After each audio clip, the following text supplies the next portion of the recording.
On behalf of our principal, Dr. R.M. Lyngdoh, our two vice principals, Shri S. Jirwa and Dr. M. Rani, and the entire Synod College fraternity, I extend a warm welcome to everyone who has made the time to be a part of today's function, which is the portrait unveiling and the commemoration of the 186th death anniversary of Utirot Singh, erstwhile aim of Hima Nongklao.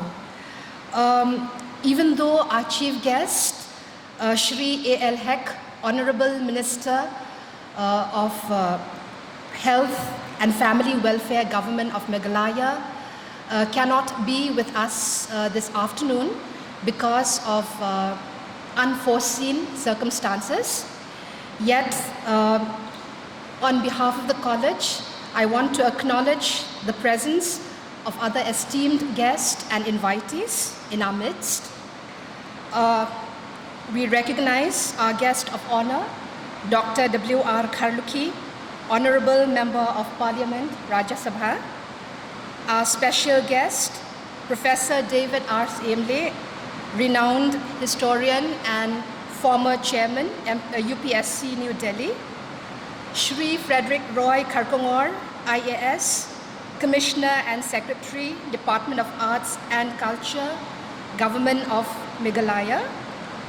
Our invited speaker in today's function, Professor D.R.L. Nonglat, Professor and Head Department of Khasi, Northeastern Hill University, Shillong. And of course, Shri Benedict Nyota, who will be joining us very shortly, well-known artist, musician, and faculty in the Northeastern Hill University, Shillong.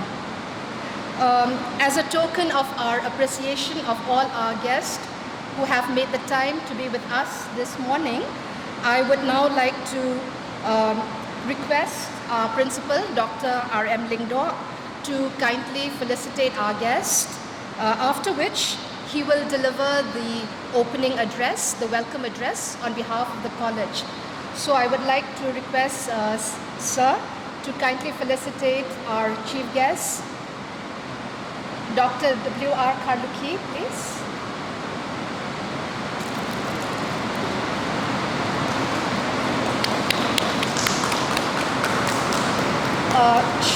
Shri Frederick Roy Kharkongor,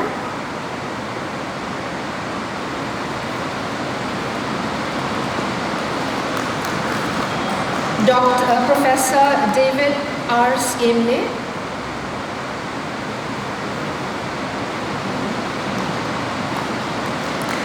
and Professor D.R.L. Nonglat.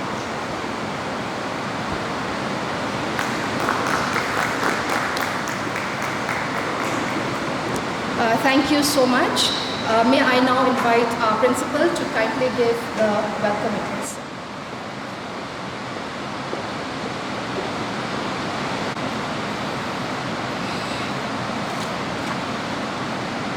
Thank you, Ma'am Lyngdoh, and a very good afternoon to one and all. We are gathered here this afternoon to celebrate the 186th death anniversary of Utirot Singh. On this occasion, the Department of Art and Culture, Government of Meghalaya, in collaboration with Synod College Law, will be unveiling a portrait of Utirot Singh, a freedom fighter and a great leader of men. On behalf of the college, I would like to extend my warmest welcome to Dr. W.R. Kharlukhi, Honorable Member of Parliament, Rajya Sabha. Sir, we are deeply honored by your presence. You are one of the most valued patron, advisor, and well-wisher. Sir, we are immensely grateful to you for taking the time out of your busy schedule. Thank you, sir. I would also take this opportunity to welcome Sir Frederick Roy Kharkongor, IAS, Commissioner and Secretary, Arts and Culture, Government of Meghalaya. Sir, I am delighted and at the same time filled with gratitude for your help, support and guidance. Thank you for sparing your valuable time to be with us here today. I also have a pleasure in welcoming our special guest, Professor David Reeds Imlay, former Chairman UPSC, New Delhi, a noted historian and academician, for being here today to celebrate this important day, the 186th death anniversary of Uttirot Singh, today the 17th of July 2021. The correct date which Sir himself, through his research work, has unearthed from the records written by officiating Commissioner of the Circuit to the Government of Bengal in Political Department, white letter dated 18 July 1935, that clarifies the date of death of Uttirot Singh was 17 July 1835. I would also like to extend my welcome and deep appreciation to our distinguished speaker for today's function, Professor D.R.L. Nonglain, Professor and Head Department of Khasi, Northeastern Hill University. Thank you, sir, for accepting our invitation and request to deliver a special talk on Uttirot Singh. I would like to specially welcome Master Benedict Khamlang Hinyota, an artist and accomplished musician, a flutist and a teacher in the Department of Cultural and Creative Studies, Northeastern Hill University, Shillong. And I may say that he is a man with gift and talents. Thank you, sir, for your time and your work that you have put in to bring the portrait of Uttirot Singh for the world to see and admire. Thank you so much, sir. I also extend my welcome to all my colleagues present here today on this occasion. Once again, on behalf of the college, we are very thankful to all of you for being here today to celebrate this important day.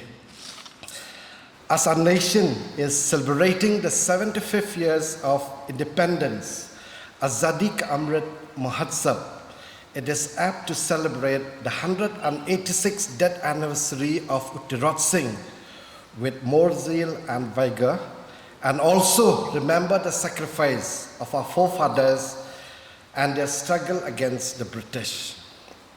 Uttirot Singh's aim is one of the most celebrated freedom fighters of the state of Meghalaya and a beloved historical figures of the Khasis. His acts of defiance against the British represents their indomitable spirit of a warrior and a patriot. Even though the odds were stuck against him, he rose to the occasion and met the danger head-on. His spirit and his love for the people and motherland was so deep and strong, and he did not even think twice that he fought against the most powerful and technologically sophisticated army at that time. His capture and eventual martyrdom did not go in vain, as it inspired countless generations. His name will live on and be a source of inspiration and pride for the people of the states, the region, and the country as a whole. With these few words, I once again welcome each one of you. Thank you. God bless.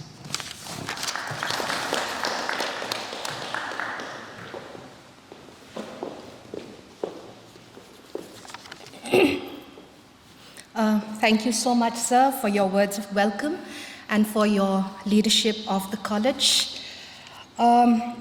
This afternoon, we are privileged to have in our midst Professor David R. Saimle, no stranger to the college.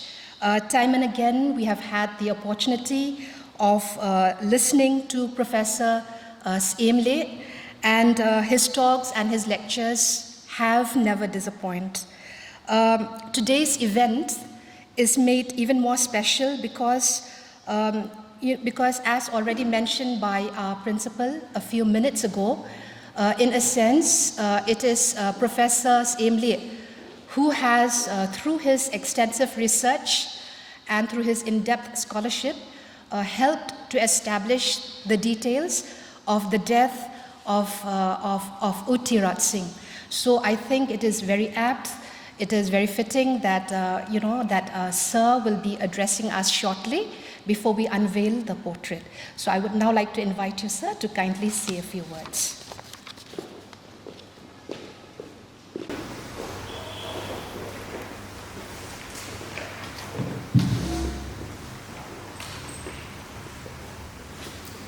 Dr. Richard Lyngdoh, Principal, Synod College, Vice Principals, Chief Guest of today's function, Dr.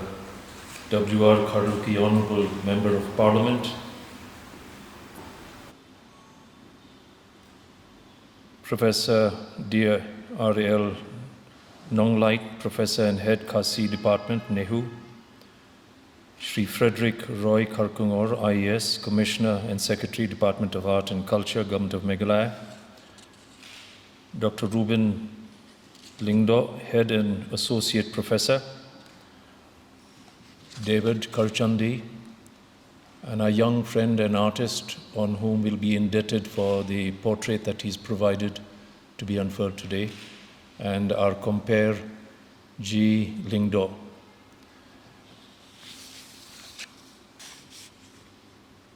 What I'm going to speak today has been spoken on many occasions. And I thought, how can I give another speech on Tirat Singh? Because over the last many years, I've had innumerable occasions. Sometimes I've been criticized for my presentation too. But I've stood up to my belief that as an historian and as a historian who's drawn my material from archival sources, I'm telling what has happened in the past and what was in the past. And for today's special occasion, I thought I should speak on history from archival notes and letters. History from archival notes and letters, Tirat Singh in Dhaka, 1833-1835. This is a phase of his life which we know so little about. It is established that Tirat Singh Saim of Nongklao passed away in Dhaka in the early afternoon of 17th July 1835. He had only 2 years earlier been sent to Dhaka as a state prisoner following his surrender in January 1833.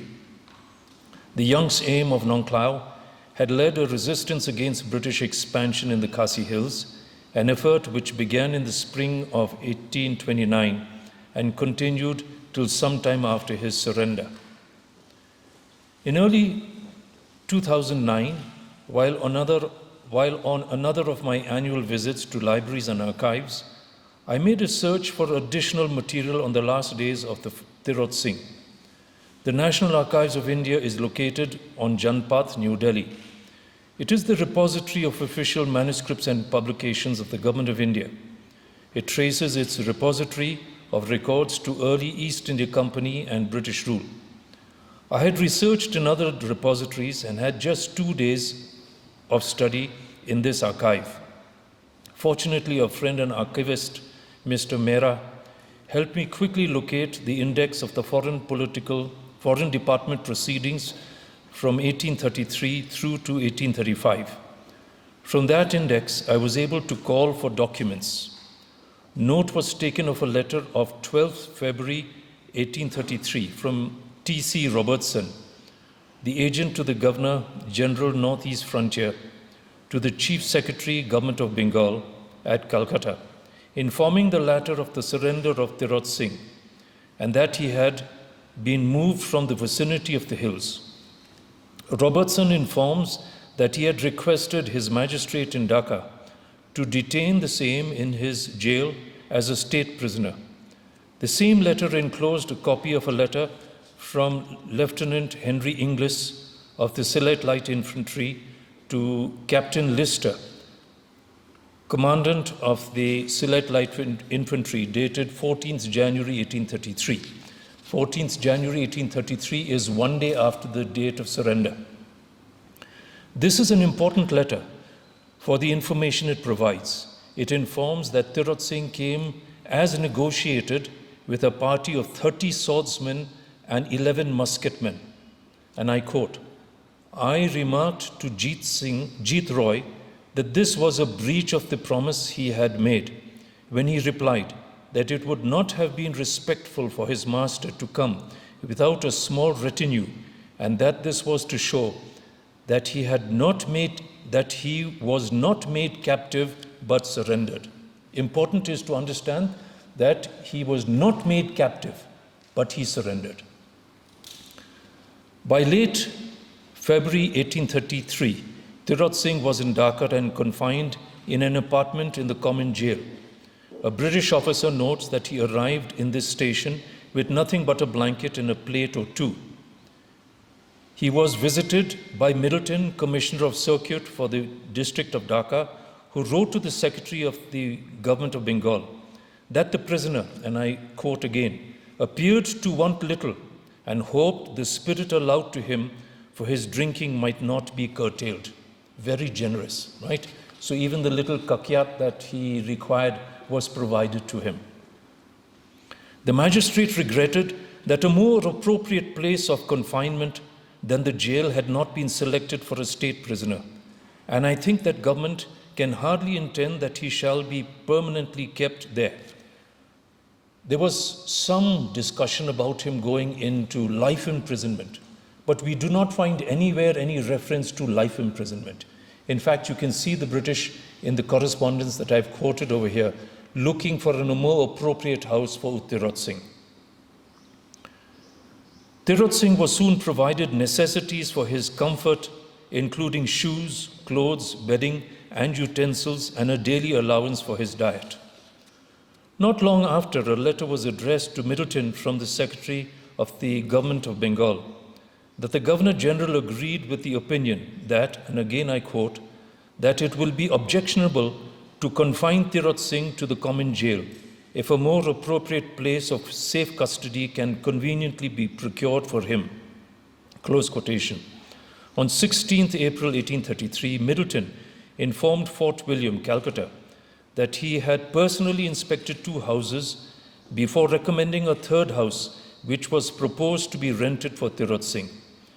It is a lower one with as many apartments as can be wanted and within the compound, which is enclosed by a wall having only one gateway, secured by a massive door. The rent was ₹6 per month. Middleton closed this letter with the line, "I think the government cannot but intend that his unfortunate condition should be rendered less irksome." So his condition should be less irksome. The house was guarded by a Barkandaz, a police from the Kotwali, of the Dhaka Kotwali, who was regularly relieved. The Daroga of the Thana was instructed to exercise general superintendence. Mention is made that the house was located at Gird Kila. I've even located the name of the place, Gird Kila. And when I was in Dhaka several years ago, I tried to locate Gird Kila and any account of Tirot Singh, but no, there was no account. The tradition is not alive in Dhaka of the presence of Tirot Singh there. The facilities of the state prisoner were more further improved with a monthly allowance of ₹63 towards expenses including 2 servants. The restrictions on the same's movements were later relaxed. This appears not in any official correspondence but in a letter written by an Englishman on 14th May 1835. Please note the date, 14th May 1835. This is shortly before his death. To the editor of the Friend of India, and published in the newspaper on 28th May 1835. The letter reads, Tirot Singh enjoys not the Dhaka jail, but a comfortable house with rupees 30 per mensam, a palki, which is a palanquin at command, and liberty to go wherever he pleases, subject, of course, to the indispensable accompaniment of a sentry. Official records are silent of the life of Tirot Singh from the summer of 1833 to the record of his death. He was first imprisoned, later placed under house arrest, and as the letter above shows, was by the year of his death given the liberty to move around Dhaka. What eventually caused the death of the man is not certain, though tradition says it was the outcome of a stomach ailment. A note in the index of the foreign political proceedings at the National Archives informs researchers that the records after 21st November 1834 are preserved in the West Bengal Archives, Kolkata, which is where I next went. Again, after research in other libraries, I gave myself only a day to read in the West Bengal Archives. Here too, I received assistance from the director of the archives and his deputy. It was not long before a voluminous index of the Bengal Political Consultations 1835, Volume 2, was placed on my table. It was only a matter of minutes before I located the relevant consultation, as the date of Tirot Singh's death was known to me. The related volume was requisitioned and placed on the table. Shifting through the pages, I read the same two letters I had many years earlier in February 1988 uncovered in the India Office Library and Records, London. Scott, the officiating magistrate of the Faujdari Adalat, Zila of Dhaka, wrote on 18th July 1835 to J. Lewis, the officiating commissioner of Circuit, Dhaka. Sir, he wrote, I have the honor to report for the information of government the demise of ex-Raja Tirot Singh, a state prisoner under my charge, which event took place yesterday at 1 p.m. And I'm just looking at the clock. You know, it's almost that time 186 years ago. Many winters ago, I was in Dhaka to research on a book. The house I resided was in Old Dhaka. Close by was the palatial structure of the former Nawab of Dhaka and an old graveyard. Why I went to the graveyard, I do not know. But I'm very sure Tirot Singh would not have been buried in a graveyard because of the religious background, as we are very familiar with. Not far away was the library of the Asiatic Society of Bangladesh. Much further was the Bangladesh State Archives. No clues came from any queries of Tirot Singh other than some information on the archives, on the names of prisoners and the daily allowance given to them. I was in the archives and I read up the archives, the list of all the prisoners in 1835. I did not see Tirot Singh's name. Each prisoner's name was recorded and the allowance of ₹1 per day. Tirot Singh was not there. So it must be established, and we must bring our society to understand that Tirot Singh did not die in jail. He died a state prisoner in very comfortable living in Dhaka.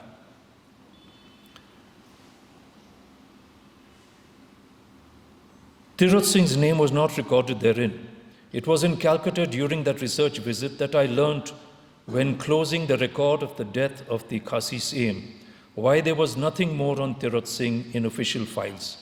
A note below the letter referred above recorded that the letter required no order. After the two letters, no order. Nonetheless, the search continues for more information on Tirot Singh. Kublai.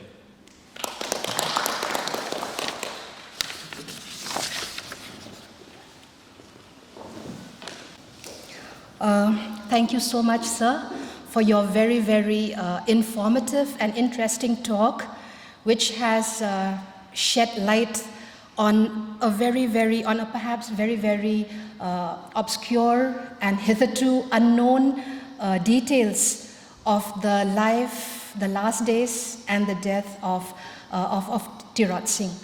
I think if we are interested in following up on what Professor Aimle has spoken to us just now, we also have his paper, The Pursuit of History, I think, where you had written about this in some detail.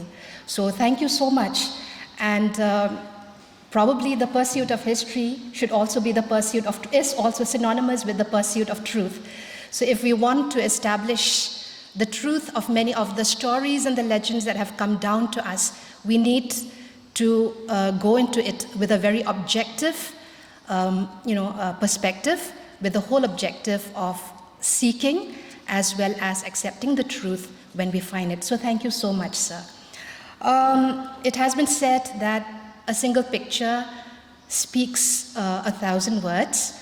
And perhaps this is nowhere more true than it is in our own generation, which is so dominated by, by the world of the visual. And so that is why, alongside the special talk that has been scheduled as part of this commemoration event, we also have the privilege of unveiling a portrait of Uttirat Singh, which has been done by celebrated artist Benedict Nyota. So we want to thank you for accepting the commission, which has been commissioned both by the Department of Arts and Culture, Government of Meghalaya, and Synod College. You have accepted it, and in record time, you have done a marvelous job. So we are very, very grateful. And today, we will be unveiling that portrait. And I would like to invite our chief guest, Dr. W.R. Kharlukhi, as well as Sir Frederick Roy Kharkongor, to kindly do the honors, paying floral tribute as well. And I would also like to invite the other guests. We have some flower petals, where perhaps we can show our respect for the memory of late Uttirat Singh, Siem of Hima Nongklao. So I would like to invite us to go over to the portrait.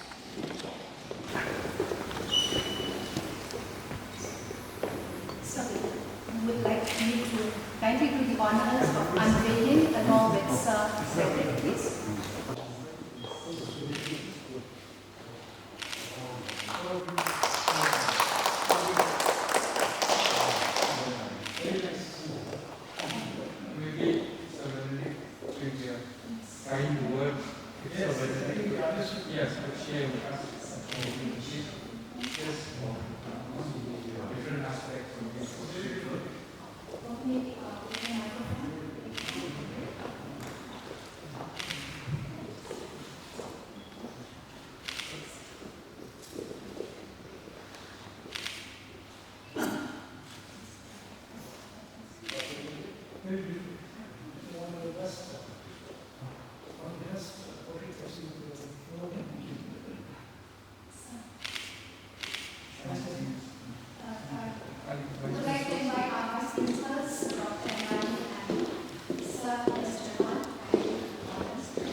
I would now like to request our chief guest, Dr. W.R. Kharlukhi, to kindly felicitate our artist, Shri Benedict S. Nyota.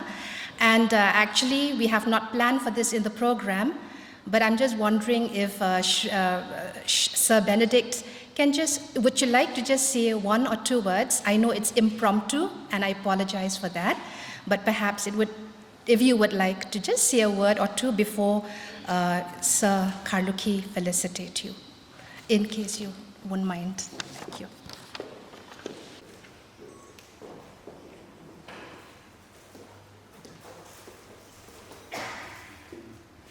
Good afternoon to Sir Lingdor, the principal of St. Simon College, then our respected chief guests, and Sir Simle, and all the distinguished guests here.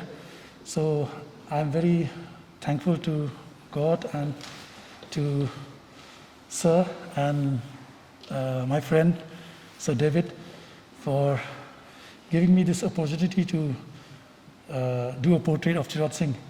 And at first I was hesitant because still now we don't have an official portrait, like the recorded photograph or any sort of thing like that. So then I tried to do some reading, and most of it I leave to my imagination.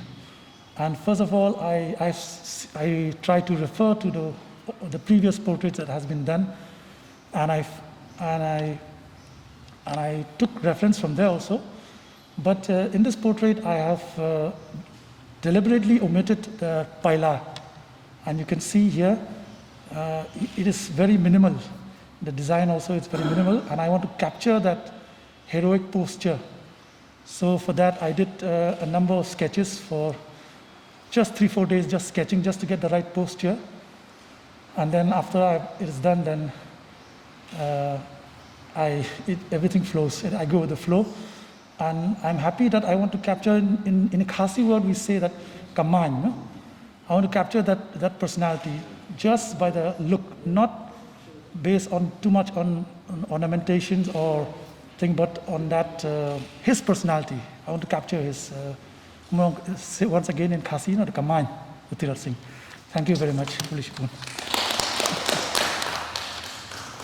would now like to request Dr. Karluki to kindly give his speech.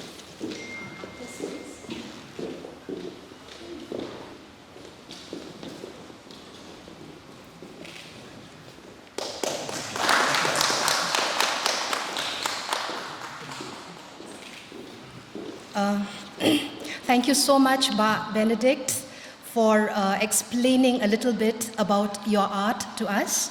Thank you once again for this beautiful portrait, and we hope that it will serve to keep alive and to bring to life the character of this great personality, so that the future generation will come to know more about our history, our culture, and the personalities from the past who have served to establish who we are as a state, as a people. So thank you once again for that. We will move on to another part of the program, and that is we will be addressed by our chief guest this morning, Dr. W.R. Karluki, who is the Honorable Member of Parliament, Rajya Sabha. So we want to thank you once again for making the time to be with us here in the college. We always regard Dr. Karluki as one of our very own. He is our patron, one of the patrons of the college. He is a friend. He is an advisor in so many levels, and his advice has always been for the welfare and the good of the college. So we're always grateful, and we know we can always rely on you, sir, to be here with us. So we're very pleased that you could be here, and I would now like to request you to say a few words.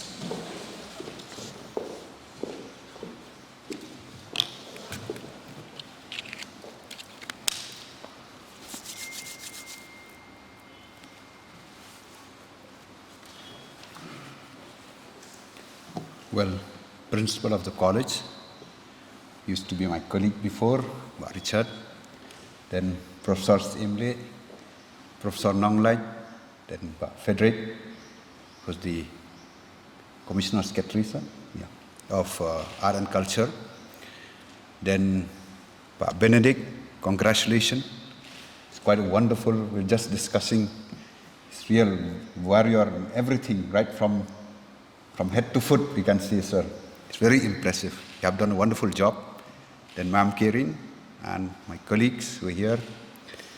Well, it's quite a privilege for me to be here in my college, but I feel a little, that feeling of, if you had been in any other place, I don't have that feeling, but here I'm used to the college. But of course, thank you for giving me this privilege today.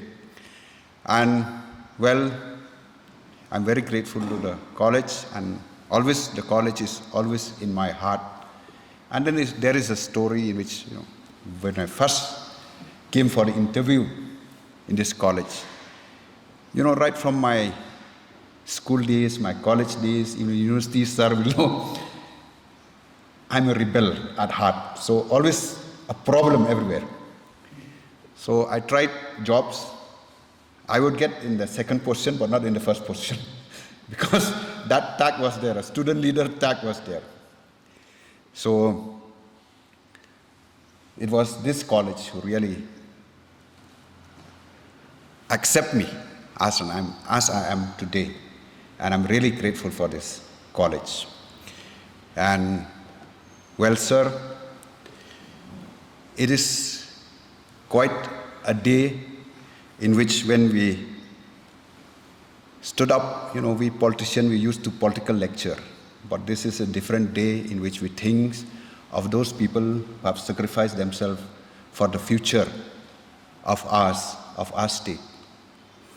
And well, sir, actually, I had did my research also. I got my PhD, of course, in Giant Hills, and well, I did not even have any knowledge to that extent like in Kasil, sir, because yes, I tried into academic, but my time, it seems that I'm destined to be in politics. So it has taken most of my time, and till date, sir, that's why I was sitting with Baruben. I said, now I should at least get my thesis published, sir. So I was sitting with him, and I was asking David to help me to get my thesis published. So I was thinking that, after my retirement, at least enough is enough in politics. So I'll at least try whatever I left on the academic research front, I will concentrate. But I'm back into square one with more and more, walk into politics. Before I was just a president of party to the MP, so it's quite busy. So even then, I tried to give time also.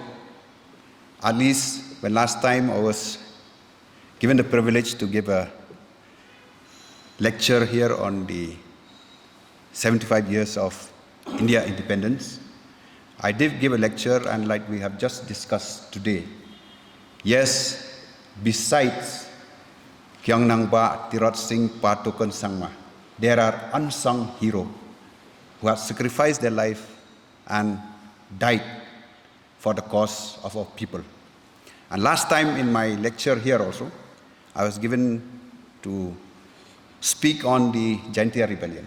So I told them that, well, today I will not speak of Kyang Nangba, but I'll speak of certain Dolois who had fought along with Kyang Nangba, and they were killed. And one of the Doloi was, I did mention about Sutiang. And then luckily, Pak Frederick, through Pak Ruben, I got that, in which even that doctor did mention about that Sutiang, Kut Sutiang, in which the barricade, the doctors himself was there. So, like, again, I would still feel that it's also time that we academically concentrate on those unsung leaders so that people will know about them. So once again, I'm very grateful to be here today. Thank you very much.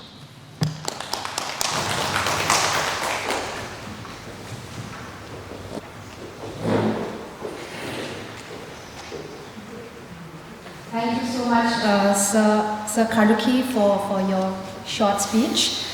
And thank you for being here. As I mentioned earlier, your presence has added so much grace to this whole occasion. And thank you for, for the many times that you have also spoken about the many unsung heroes of Jaintia Hills. And we look forward perhaps in coming days to hear more about such. As we have seen, apart from the portrait unveiling, another component of this commemoration event is a special talk which will be delivered this morning by Professor D.R.L. Nonglan. And we are so grateful to you, sir, for accepting our invitation to deliver this special talk on Utirot Singh. And a little bit of introduction about Dr. D.R.L. Nonglan. Primarily a scholar, Professor Nonglan comes with a very vast experience in research, and both in his parent subject Khasi, and I believed in other disciplines as well, Christian studies also being one. He has also served in the administrative capacity as principal of two colleges, Mausan Ram Border Area College and Sngaps EM College, Maukarwat, before joining as a faculty in the Department of Khasi in the Northeastern Hill University, Shillong. So, sir, we are very, very grateful that you have spared your time to be with us this morning. We really look forward to hearing your talk, and we believe that it will add so much more to what we have already heard from previous speakers regarding this towering personality, Utirot Singh. So I would like to invite you to kindly come and deliver the address.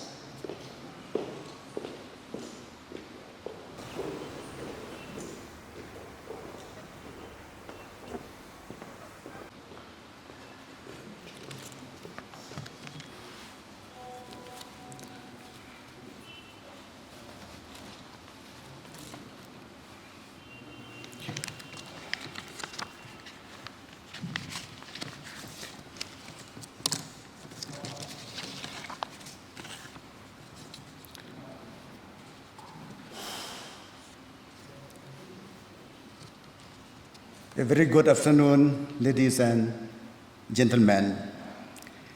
It is a matter of great pleasure and honor for me to have been invited to give a talk on Utirot Singh, today the 186th death anniversary of this great man. First of all, I thank the principal of the college, Dr. Richard Lingdo, and the organizers for inviting me to be part of this program.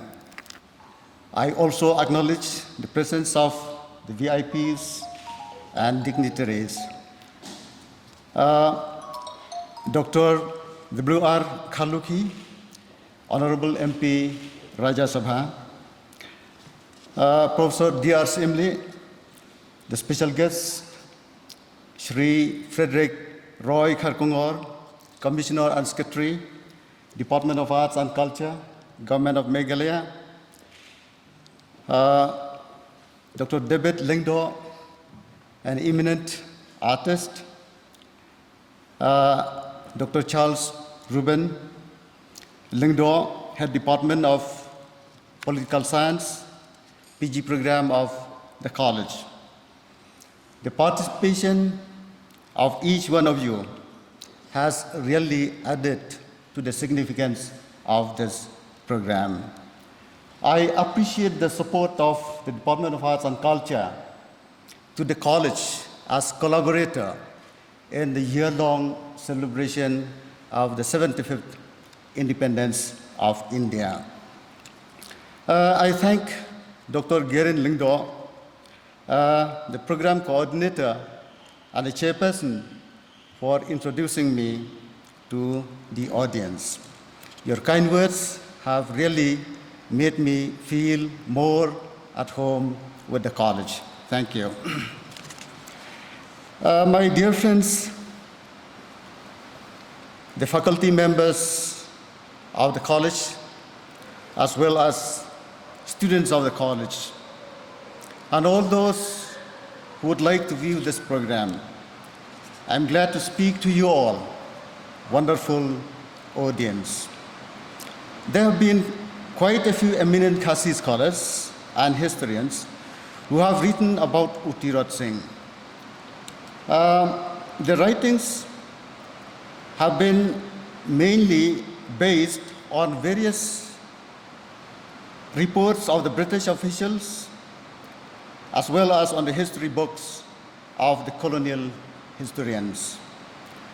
However, since these writers are colonial writers, their writings present a colonial perspective. They write to propagate British interests and ideologies, trying to justify their hegemonic control and domination over the colonial nations. The structure of the writings, therefore, became a problem for historians of later periods. Even noted Indian historians like Professor H.K. Barpujari and Professor J.B. Bhattacharjee are not free from this problem because of the sources they were using. So the same kind of problem lies with our Khasi scholars and historians. Keeping in view of this problematic trend in history writing in India, let me do my bit to present a brief discussion on Tirot Singh's freedom struggle. In a limited time allotted to me, I will limit my speech only on some points relating to the freedom struggle of Tirot Singh. Let me embark my speech on point number 1, and that is the factors leading to the Anglo-Khasi conflict. The factors leading to the Anglo-Khasi conflict. There were a lot of unhappy incidents that occurred since the early contact of the Khasis with the British. But I will highlight only on the factors which are directly linked with the topic selected for the talk. And these are, number 1, misbehavior of the company's men with the women and children. Misbehavior of the company's men with the women and children. Immediately after the treaty was signed between Tirot Singh and David Scott on the 30th November 1826, the British constructed their bungalows at Nongklao, and the road construction was also started under the supervision of Lieutenant Bedingfield and Lieutenant Bolton, during which time the colonizers' attitude towards the native had come to light. Professor Helen Giri writes, I quote, David Scott saw that he could now play the game more openly as he had planned from the beginning. The company's men were encouraged to misbehave with the women and children, to act high-handedly in huts and bazaars, and to show disrespect to Khasi way of life, customs and traditions, thereby to provoke the Khasis and therefore have an excuse to occupy the land, unquote. John Roberts, who is himself a colonizer and a missionary by profession, also toes the same line as Helen Giri when he reported that at the commencement of the road construction, the number of workers and soldiers that followed David Scott to Nongklao increased. The reckless and disrespectful behavior towards the natives led to constant heated arguments and fights with the people of Khatsapra. The CM was always forced to address such incidents of abuse, and it became disheartening for him. Coming to the next factor is dispute over the lowland areas. Since time immemorial, the boundaries of Rikhasi extends to the plain areas of Sylhet in the south, Kacha in the east, and Kamrup, Naugong, and Golpara in the north.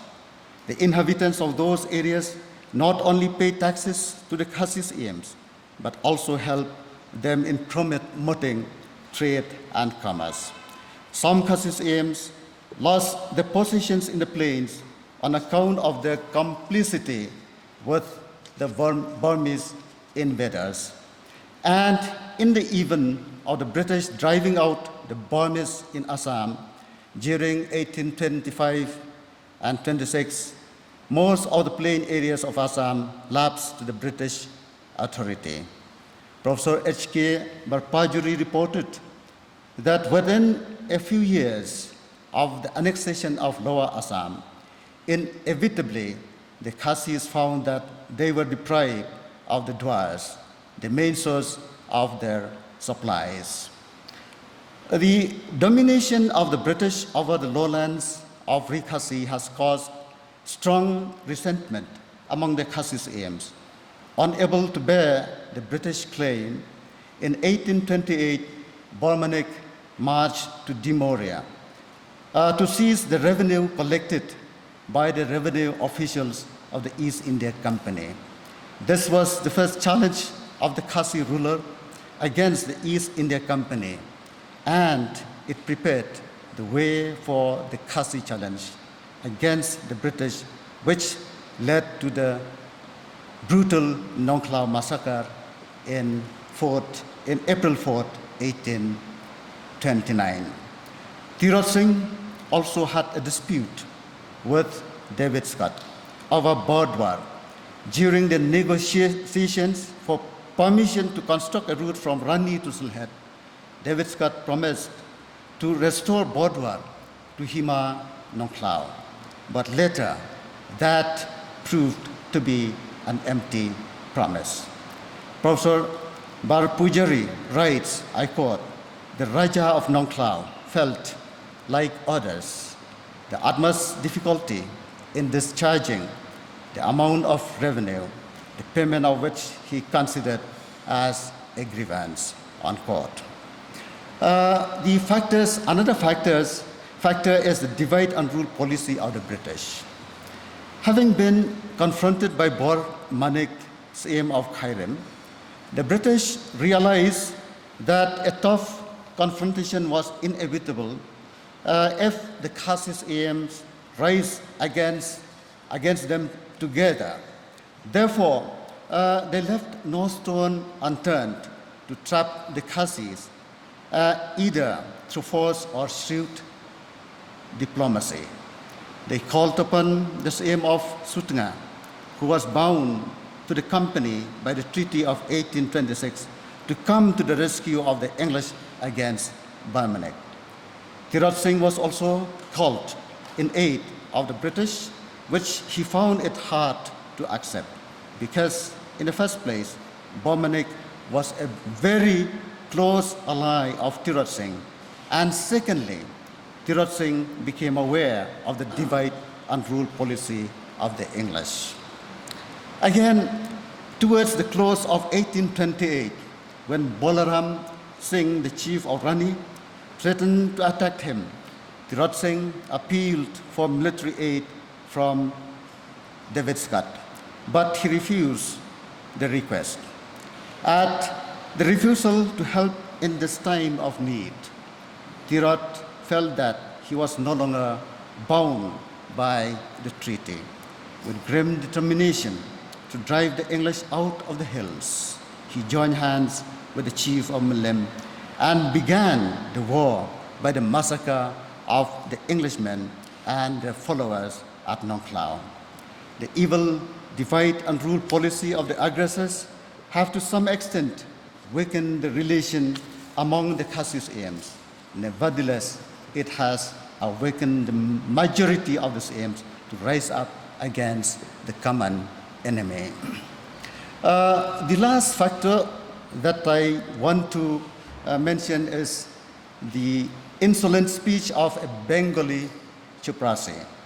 The British officials who were in a denying mode of their own evil designs and perpetrations attributed the insolent speech of a Bengali chaprasi as the main cause of the conflict. Alexander Mackenzie claims that, I quote, the immediate cause of the dreadful massacre, which consigned the two most promising officers, Lieutenant Bedingfield and Lieutenant Bolton, with about 50 or 60 native subjects, to an untimely grave, is supposed to have been the speech of a Bengali chaprasi, who in a dispute with the Khasis had threatened them with Mr. Scott's vengeance and told them that they were to be subjected to the same taxation as was levied on the inhabitants of the plains, unquote. But this is in fact a mere verbal conflict between an ordinary outsider and a group of a few local villages which need not to be taken seriously. The high-handed behavior, the dispute over the lowland areas, and the divide and rule policy were the real factors which should be attributed to the conflict. Let me now come to point number 2, and that is the Nongklao massacre and David Scott's narrow escape. The Nongklao massacre and David Scott's narrow escape. The evil designs of the imperialistic government and the factors I have just highlighted have led to the furious action of Tirot Singh and his confederates. Tirot Singh convened a secret meeting of the Khasis AMs at Nongklao on the 1st April 1829 in the dead of night. And the meeting resolved to drive out the foreigners from Rikhasi. At daybreak on the 4th April 1829, a few hundred Khasi warriors marched to the British garrison. The fierce fighting lasted the whole day, and Lieutenant Bedingfield and most of the company men were killed on the spot, while Bolton and a few of his guards tried to escape towards Assam. The next morning, however, they were rapidly overtaken by the native warriors who overpowered them and killed them. David Scott had a very narrow escape. It was told on receiving a hint from Kaksan's aim, Tirot Singh's murder.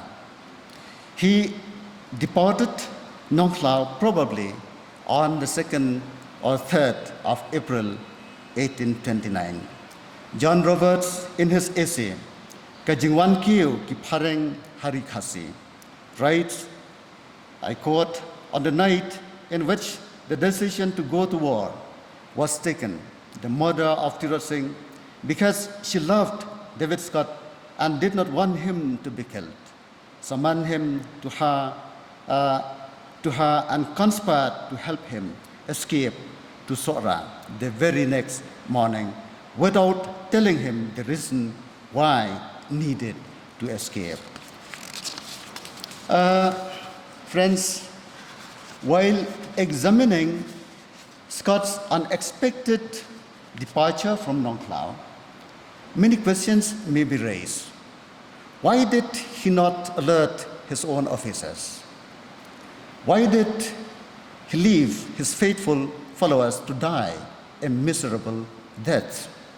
No one can answer these questions.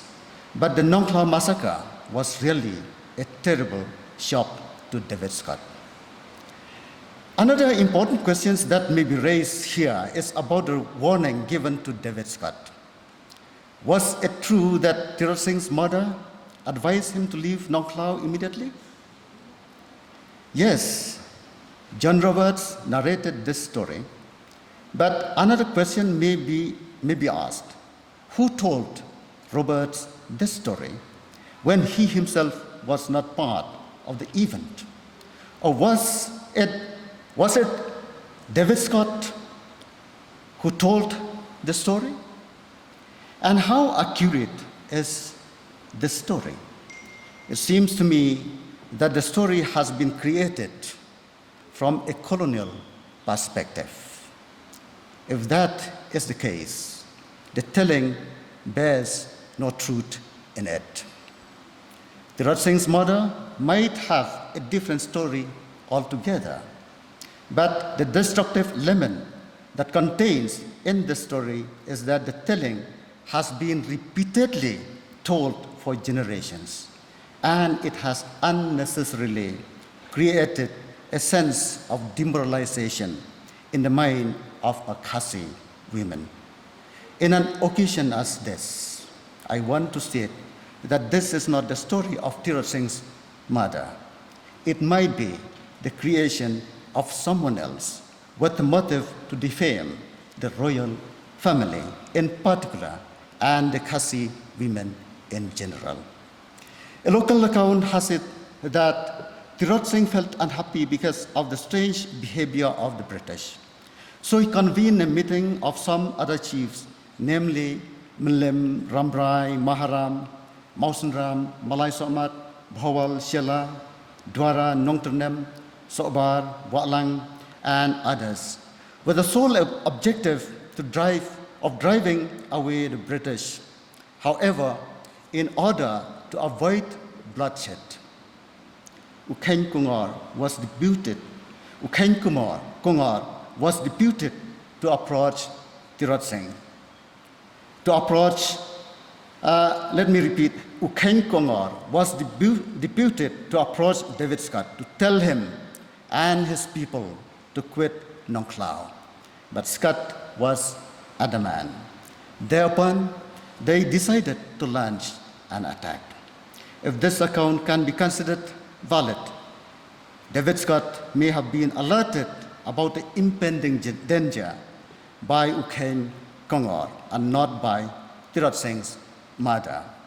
The younger generation should therefore take such stories with a grain of salt, especially those with a demoralizing narrative of the Khasi culture and identity. There is another telling which is morally destructive. It was told that while David Scott was fleeing from Mairang to Sora, from Nong Klau to Sora, some Khasi warriors immediately pursued him. Fearing that the pursuers might overtake him, he threw some coins along the way. When the pursuers were busy collecting the coins, Scott would do a good turn and narrowly escape. Although this telling is not found in history books, but it has been narrated for many generations. It has also influenced some creative writers. Vijay Bare has contained the story in a portion of his play entitled Kadrama Tirat Singh, published in the year 1956. We do not know who has created this story, but one can conclude that it has been created from the perception of the colonizers. This is also not a story. We should not believe such an utterly wrong picture painted on the native warriors, or we should not allow such colonial creativity to colonize the mind of our people. Let me go to the next point, and that is the extent of suffering during the war period. The extent of suffering during the war period. The consequence of the war was deeply irreparable. Many villages were burnt, and the people had to hide in the jungle. They lost their homes, their animals, and their valuable possessions. Many have sacrificed their lives for the cause of freedom, while others died of illness and starvation. The Khasi rulers, despite their limited resources and inferior arms, compared to the foreign powers, they fought against the enemy with great courage. The war was therefore protracted for nearly 4 years under an able leadership of U Tirat Singh till he was captured in January 1833. With their limited arms, the Khasis were compelled to resort to guerrilla warfare tactics, and in such circumstances, most men went into hiding, leaving the women and children for weeks and months. The plight of the women and children was extremely depressing. The perilous experiences of the women and children can be understood when one reads the song of Manbhat's wife. When she sings, let me read it out, only the English version. Oh, what anguish have I passed through because of man's obsession. No more does he care for the family. The world to me is sad and dreary. The thatch in shambles, the garments in tatters, for the master is not there. The chilly wind mourns around the heart of man, sometimes in fury, sometimes in rage. As through the cracks it blows, the children groan in fear. The women mourn in fears. Everywhere is war. Everywhere is desolation. Everywhere is war. Everywhere is desolation. My friends, such were the sufferings of our women and children during the war period. The last point which I want to discuss here is the peace negotiations between U Tirat Singh and the British. Peace negotiations between U Tirat Singh and the British. After about more than 3 years of conflict with the Khasis, David Scott's health was failing. And in August 20th, 1831, he breathed his last at Sora. T.C. Robertson, who succeeded David Scott, was determined to put the war to an end.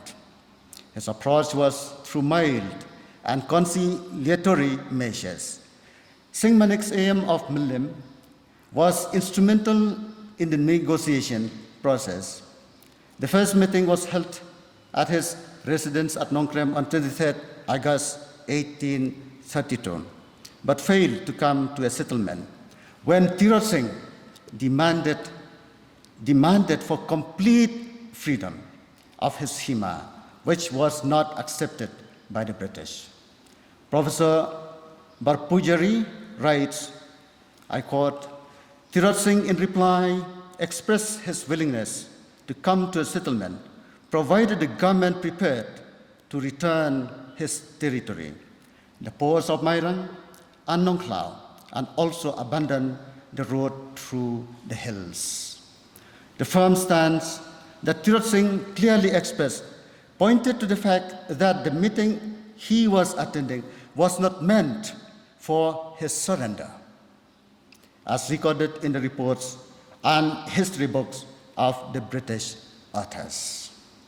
Perhaps the ministries of Tirat Singh and even Singh Manik, who was the negotiator, was not aware that the settlement was meant for the submission or surrender of U Tirat Singh. The secret motive of the British had been kept unaware by the other party and even by the negotiator. The final meeting took place on the 13th January 1833 on the condition that Tirat Singh and Mr. English be attended by only 2 unarmed servants. As per the local accounts, Tirat Singh met Mr. English with only 2 of his followers. As agreed by both parties. Whereas Mr. English came with 2 unarmed servants, while other 30 to 40 men armed with bows, spears, and guns were hiding at a very close distance. English, through an act of treachery, arrested Tirot Singh then and there. Sikh community, in all the official records and history books, it was recorded contrary to what has actually happened. Here lies the problem of history writing about the colonized people, as I have stated at the beginning. The colonial writings are in most cases found to be loaded with colonial bias. Tirot Singh was taken to Mairang and then to Guwahati for trial in a court on 26 January 1833, after which he was taken to Dhaka to be imprisoned for life. Professor David S. Imlay, who had the privilege of looking into some official documents in London, opines that Tirot Singh, as chief of the native state, was not an ordinary prisoner. Professor Imlay has done very good research.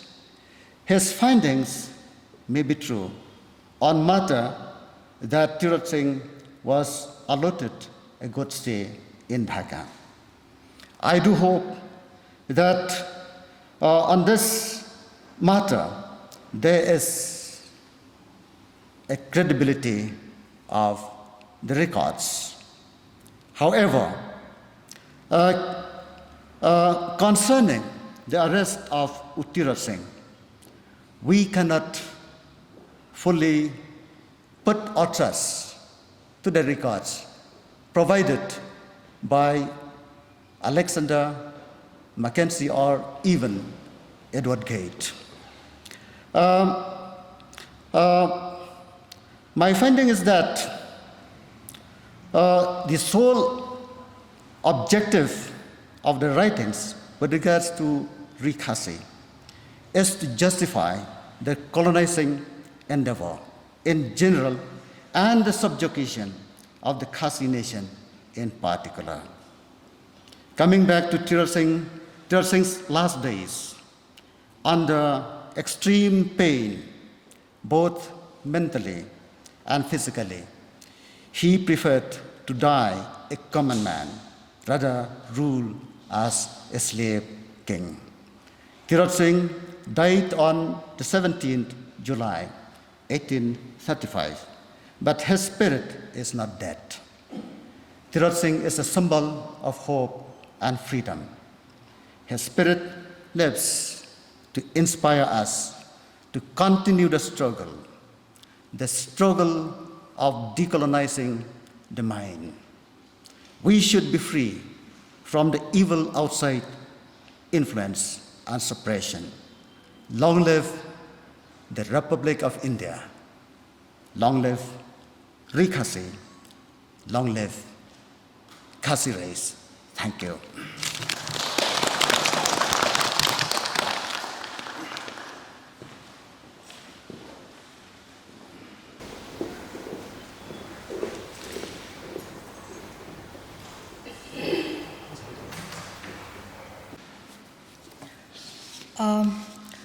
We are very fortunate this morning because we have been given a very rounded picture of the life and times of Tirot Singh.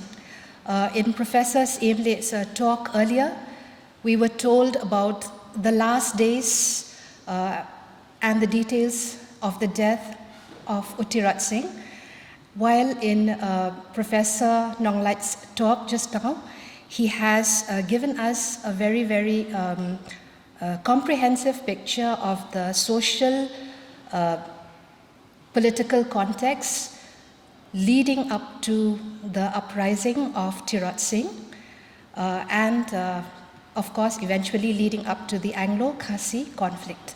So I feel that it's a very rounded picture, And we are very grateful to both our speakers for that. And I think one of the theme that resonates through the talks that we have been hearing is that there is a need, a greater need, to revisit history and not just accept it as it has come filtered to us through legends or stories or literature, but to re-examine history afresh. So if there's one thing that we take away from today's program, is that our young students and our teachers and academicians should take up this challenge of re-examining and re-looking into history so that we arrived at truth. Because as mentioned earlier, the pursuit of history is synonymously the pursuit of truth. So once again this morning, we are so grateful to both our speakers and to all of you for being here with us. We have now come towards the end of our program. And as we have seen, today's event is actually part of the year-long celebration of India at 75. And Synod College has been very privileged because the Directorate of Arts and Culture have partnered with us into being a part of this celebration. And for that, we are extremely grateful to Shri Frederick Roy Kharkongor, who has been so instrumental in allowing us to be a part of all of these programs, which have benefited us a lot. And Shri Kharkongor has been with us from day one as we journeyed together into celebrating this. And so we are so very, very grateful to you. You've always been there to guide us and to advise us every step of the way. And we also look forward to hearing from you today as we come towards the end of this program. So I would now like to invite you to give the concluding remarks, please.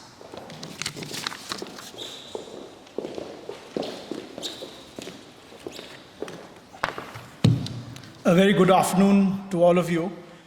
Our chief guest for this afternoon's function, the Honorable MP, Dr. W.R. Kharlukhi, the Principal, Sri R.M. Lingdo, Dr. David Semle, ex-chairperson, I'm UPSC, and an authority on the subject of today, Dr. D.R.L. Nonglait, the head of department of Khasi Nehu, the vice principals and faculty, Dr. Charles Rubin, Dr. David Khashandi, Gerin, and Mr. Benedict Fenyuta.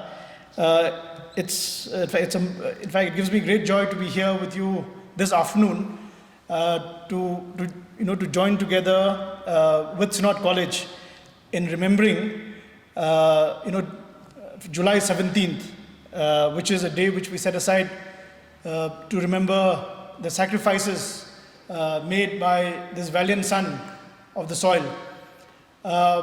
Before I talk about Tirot Singh, I think I would like to just share with you that Synod College as an institution has been at the forefront and has been a valuable and important partner with the Department of Art and Culture in particular and the state government in general in commemorating several of these historic events, right from the 150 years of Mahatma Gandhi last year, and we journeyed together to the seminar which we just had in the midst of lockdown on May 28th, 29th, and the results of which will be brought out in a book called Celebrating India at 75, which will be released at the Independence Day celebration. We have just got confirmation from the DC that it will be part of the official function of forthcoming 15th August. So thank you, Synod College, to you and your team for having always been so proactive and so receptive of so many ideas. And even in the midst of this lockdown and the challenges we faced, you have not stepped behind. And like the spirit of Tirot Singh itself, you have gone ahead and taken the task with due diligence and met the challenges, and you have risen to the challenges.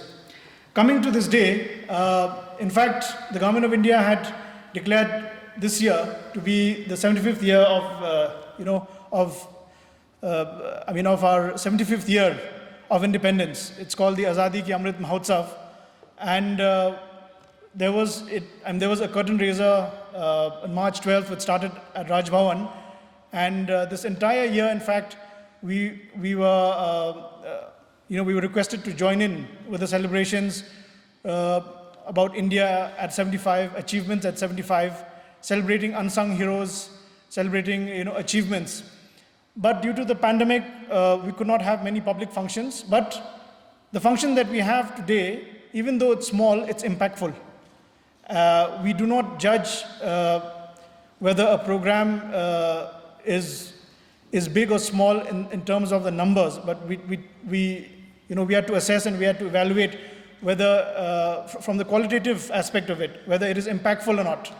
And I think the number of papers that we've heard today, and the number of speeches that we've heard today, the different perspectives, varying perspectives from all our distinguished dignitaries and our speakers today, gives us something which is highly enriching and which we will take back with us and which we will think. It triggers us to think, as what Gairin said.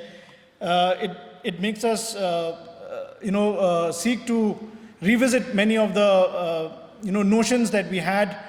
But of course, underlying all this is the fact that there was a brave heart from these hills who give his today for our tomorrows.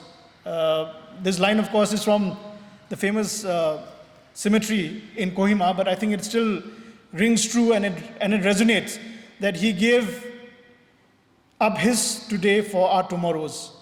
And tribal resistance movements have always been an integral part of the national movement. In fact, we can go as far as to say that these tribal resistance movements constituted a precursor to the actual liberation movements that took place later and fructified under Mahatma Gandhi and all the other national leaders. In fact, they have a role in shaping as well as helping the momentum to sort of gather force. This deep impulse comes from this desire to fight and to preserve. It is a powerful instinct of self-preservation. I think this instinct for self-preservation is still very strong amongst our hill communities and our tribal communities even to this day. This instinct for self-preservation, this instinct to fight against expansionism, this instinct to fight against intrusion into our cultures, into our way of life, into our thinking, is still a very strong feeling. And it was this instinct that fired people like Tirot Singh, like Yang Nongba, like Pa Togan Sangma, to fight against these expansionists, these, in fact, imperialist forces. It may have been an unequal war then, as it still is, because they only had bows and arrows fighting against superior forces who had guns and cannons and all the benefits of the Industrial Revolution. It may have been an unequal war, but the spirit and the heroism and the spirit of not yielding to the foreign forces still is very much embedded in the DNA of our communities and of our people. Also, this instinct not to tolerate foreign intervention and also efforts at seeking to uproot the very foundations of foreign rule. This is an instinct that is there in all tribal freedom fighters. If you look at Rani Gaidenliu in Nagaland, you look at Birsa Munda, all these tribal freedom fighters are fired with that same, are fired with the same passion to preserve their uniqueness, to preserve their way of life and their diversity. And it is these, and it is heroes, it is brave hearts like Tirot Singh, who, along with their soldiering spirit, who have kept this freedom alive.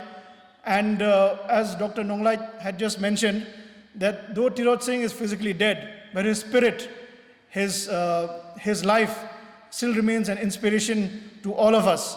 And more so, it's important for us to commemorate a day like this so that the younger generation also get educated and become aware of these unsung heroes, or of these little known heroes. We are caught in a maelstrom where we have a particular narrative which is dominant, but we need to also celebrate our own uniqueness and our own identities. Also, it's important for us to also remember the many other people who fought alongside Tirot Singh. People like Monbhut, people like Phan Nong Lait.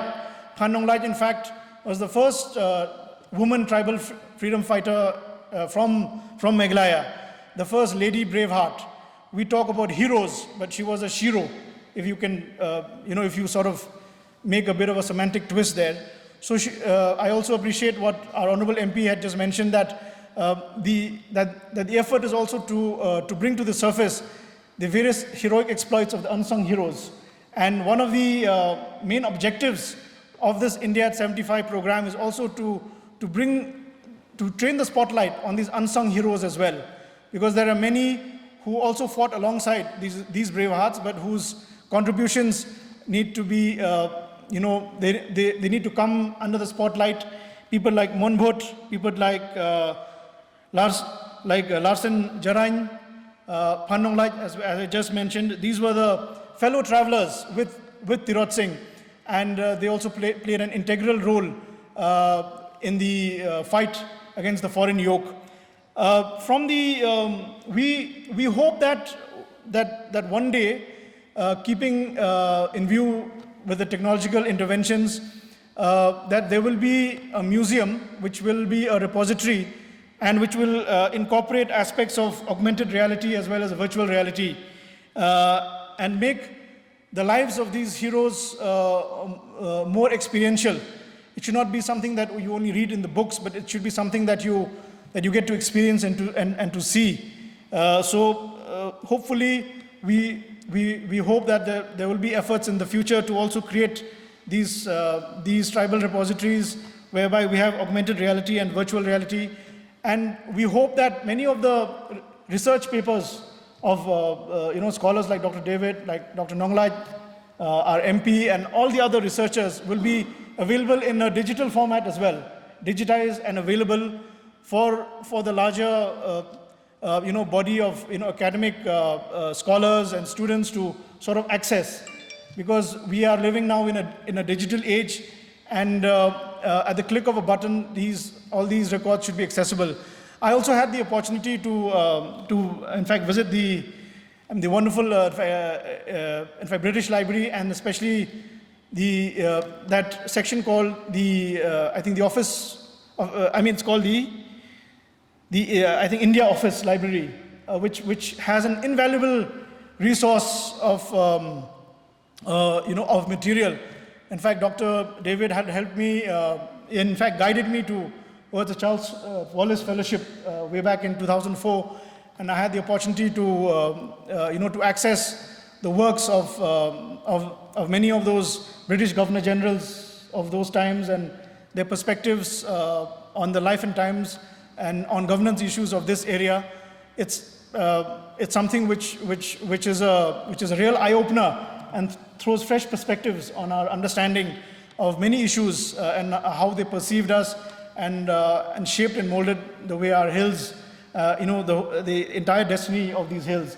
So I hope that one day even Nehu or even Synod College would be able to start a digital archive which can throw open and which can give access to these kind of materials to all those interested in the truth, which is history. In fact, what I would like to say is that, and also what Garin mentioned, that today we live in a very visual world, and it would not be complete without this masterpiece that has just been unveiled today. I must compliment Benedict for such a wonderful, there's no other word but masterpiece that I can call this, this portrait which has been unveiled today.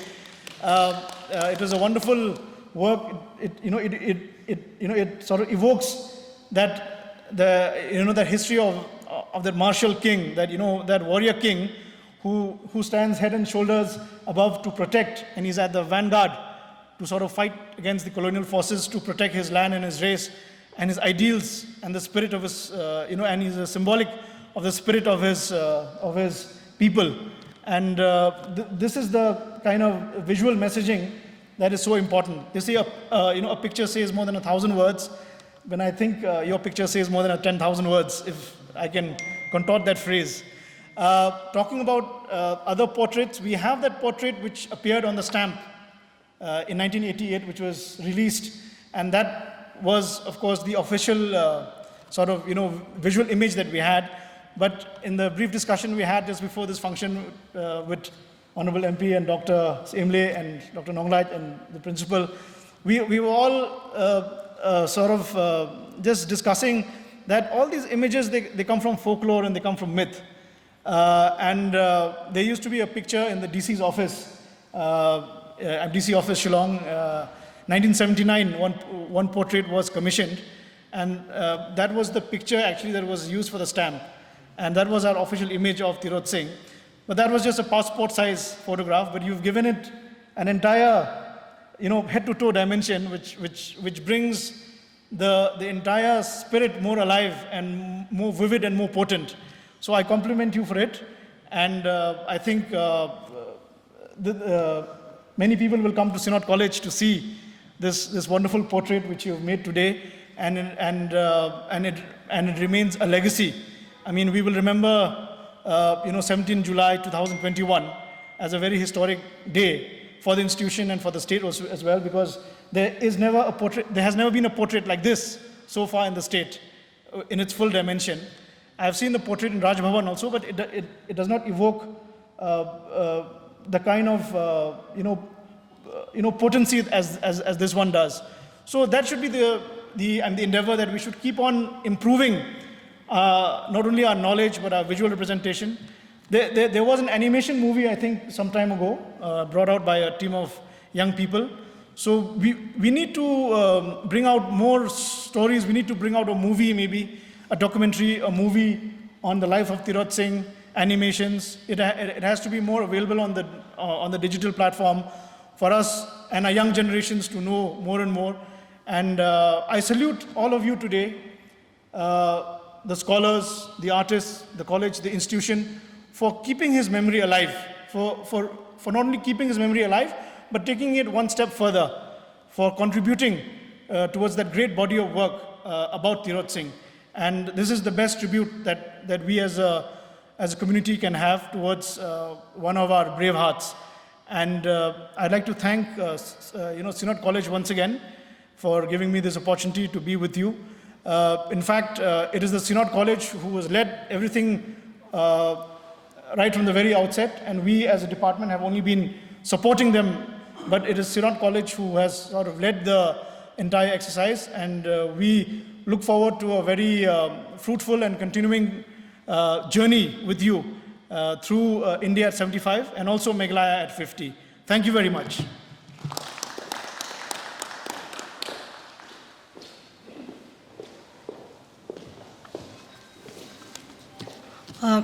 Thank you so much, Sir Kharkongor, for sharing your thoughts with us this morning. And what you have said has further added to the impact of this whole program which we have had today. And we also want to thank you for giving us a kind of a roadmap for the kind of programs and initiatives that we should be looking at in the coming future, so that history is made more accessible to the younger generations and to the general public out there. So, we have come to the end of a very, very wonderful, very impactful program, and we have so many people to thank for this. And so today I would like to invite Dr. Charles Ruben Lyngdoh, who is the head of Department of Political Science Postgraduate, Synod College, to kindly come forward and propose a vote of thanks.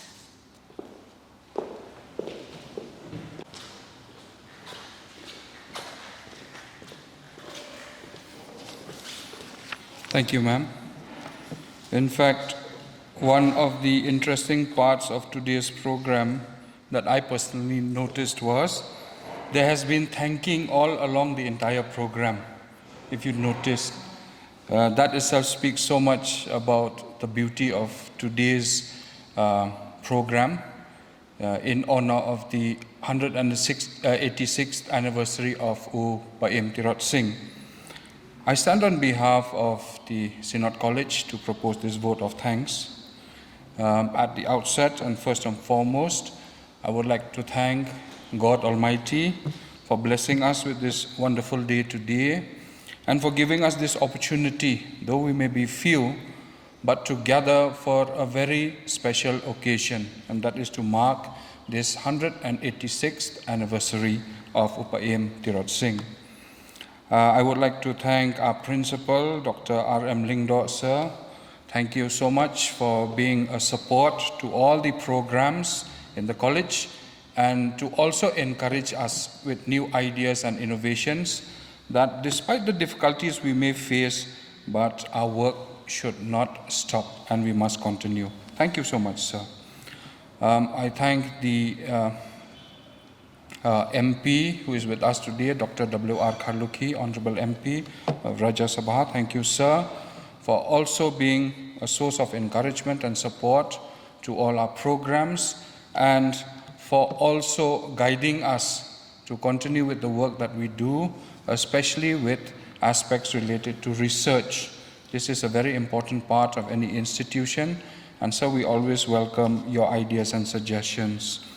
I thank Professor David R. Simle for the introductory remarks that Sir made and for also teaching us the importance of archival material, particularly notes and letters. Your presentation today, sir, was very, very interesting, and for the young students and scholars, academicians, you have shown us the way of how we must deeply research into history and revisit so that we understand the issues that we are talking about and discussing, especially today's context. Thank you, sir, for that. I thank Professor D.R.L. Nonglait, sir. Thank you for your wonderful rendition of the entire narration of what happened in those particular years, particularly after 1829, and for also reminding us of the work of a scholar. So the message that you send out today is of much concern in the sense that we also need to be unbiased and objective when we study. And this is so true. You have encouraged a society which needs to be democratic, should be a society that engages to critique the issues that it discusses or engages with. And this is the message that you send to each and every one of us. Thank you so much for that, sir. I thank Sir Frederick R. Kharkungor, Commissioner and Secretary to the Government of Meghalaya, Arts and Culture Department, for always having been a source of encouragement, a source of ideas, and for his very positive attitude. It has been very wonderful to work with Sir Frederick because when Sir sets his mind to a task, it is done.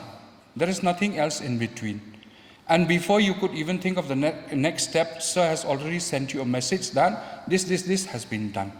So this is a wonderful way of working and a wonderful way for us at Synod College to also learn from the experience that Sir has and from the department that he is heading. So this thank you is not only for Sir, but especially for the Honorable Minister, Art and Culture, Sir Shri A.L. Hek, who is not with us, the silenced people who work in the department. They have also been a source of strength to put everything in place for not only this program, but also the other programs that we have worked with. Thank you so much, sir, for this. I especially thank Sir Benedict Nyota for being with us today and for being an inspiration not only today. The preparing of this inspiration has started long before. Sir has worked with us on different programs. He has been an inspiration to us and to the young people of this college, and we have also worked together to create a platform especially for artists. Sir, your presence today and the wonderful portrait that you have presented to the college and to the Department of Art and Culture today is a source of strength and inspiration, especially for our young generation. I am sure that students, when they come and look at this picture, it will appeal to them in different ways and send the positive message that we as an institution and the Department of Art and Culture desire to send to our younger generations. I am very thankful to our Vice Principal, Sir S. Jarua, Dr. M. Rani, our Coordinator, IQAC, Ma'am, for hosting this program. I'm also especially thankful to Sir David Kharshandi. Sir David Kharshandi was the silent worker who's actually been coordinating all our programs, especially at the 150th year of Gandhiji's anniversary since last year, and this program, India at 75. He has been working closely with Sir Frederick, with the principal, and coordinating. Thank you so much, sir, for the entire arrangements and for bringing us together. I would like to thank the Office of the Deputy Commissioner, East Khasi Hills District, for granting us the necessary permissions to hold this program. I would like to thank the media who are present today. Thank you so much for your presence and participation. You are our messengers today to the world and to our society with the message that you carry. Thank you for always being there with us, both print and electronic. And we know that even social media plays an important role today, and we hope that it will send a positive message. I would also like to thank, and in conclusion, our non-teaching staff here at the college for all the arrangement that they prepared for us today. In case I have forgotten anyone, I beg your apology. Thank you very much. A very good afternoon to all of you.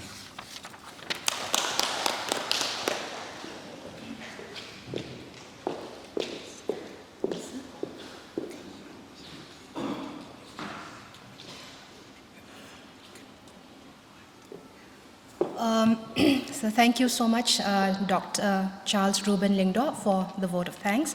We also want to thank you for always being a very, very instrumental part of leading the college forward through your advice and through your direct participation. Thank you, sir.